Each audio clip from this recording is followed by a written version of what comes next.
It's a raccoon with a talk show slinging culture facts you might not know. From the biggest flops to the greatest hits, this is Trash Can Tidbits. Greetings to all of you out there, and welcome to Trash Can Tidbits number 15. Thank you all for being so patient while I was away last week on vacation. I got a good one for you this week. Since this week is also Halloween, I placed some particularly scary facts that I found pretty fascinating. Will they be fascinating to you?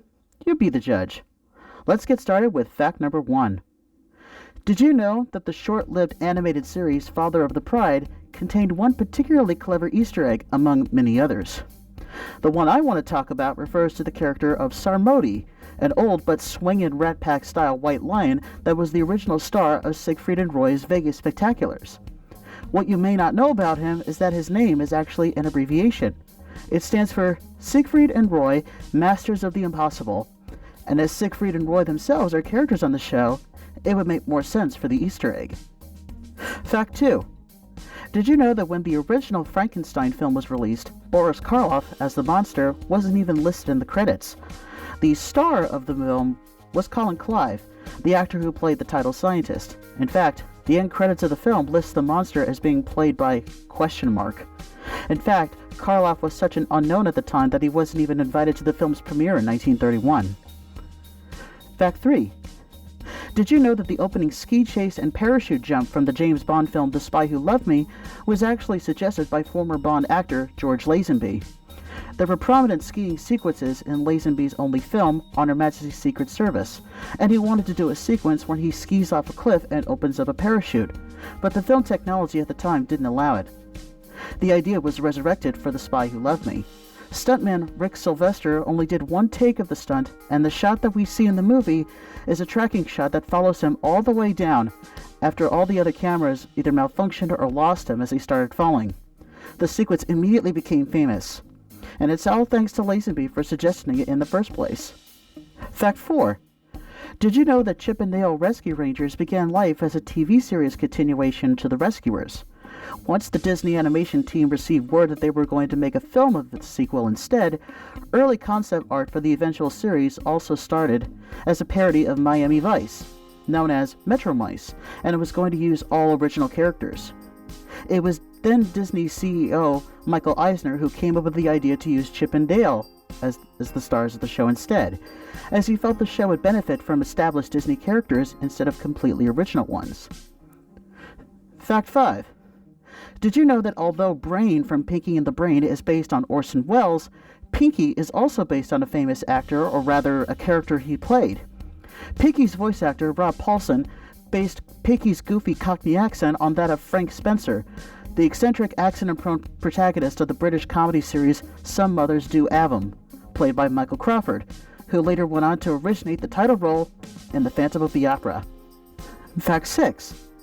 Did you know that Christopher Lee's version of Dracula only has 16 lines in the entirety of the movie Horror of Dracula? In fact, all of his lines are actually spoken to one character within the first 20 minutes or so of the movie, Jonathan Harker. After that, he never speaks to another character for the rest of the movie. Dracula only uses hisses and various snarls throughout.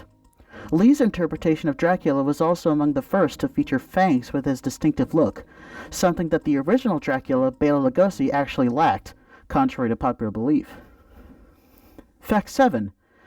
Did you know that there is a game in the Street Fighter series that is actually totally mislabeled, and it has nothing to do with Street Fighter or its spin-off series Final Fight? The game, called Street Fighter 2010 The Final Fight, came out in 1990 for the NES, and seems to have been named for marketing purposes only. The game bears no resemblance to Street Fighter or Final Fight, as is a side-scrolling 2D platformer set in the distant future and involves a cyborg protagonist. Even though weird to understand that the main character is Ken from Street Fighter, no such reference to this game has appeared in other entries in the series. Fact 8. Did you know that Emma Watson was considered for the female lead in La La Land, and Ryan Gosling was considered to play the Beast in Disney's live-action remake of Beauty and the Beast? Both of them ended up declining those roles in favor of the other film projects.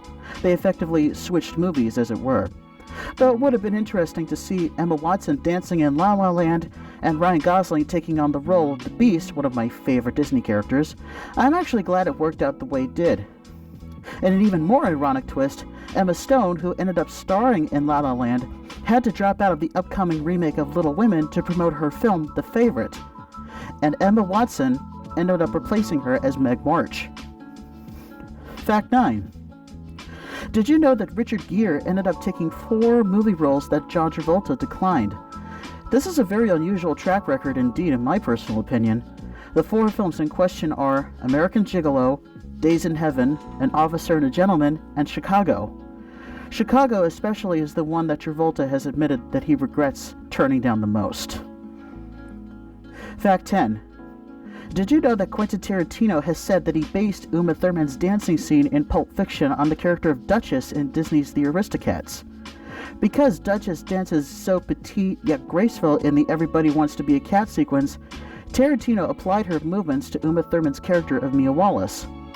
Uma said she was hesitant at first, but as the scene went on, she and John Travolta got into the spirit of the scene, and it's one of my personal favorite scenes in the whole movie. And that's all for this week. Have a happy Halloween, and be sure to come back next week for more fun. And as always, please don't forget to like, subscribe, share, and ring that notification bell for future videos. I'll see you next time.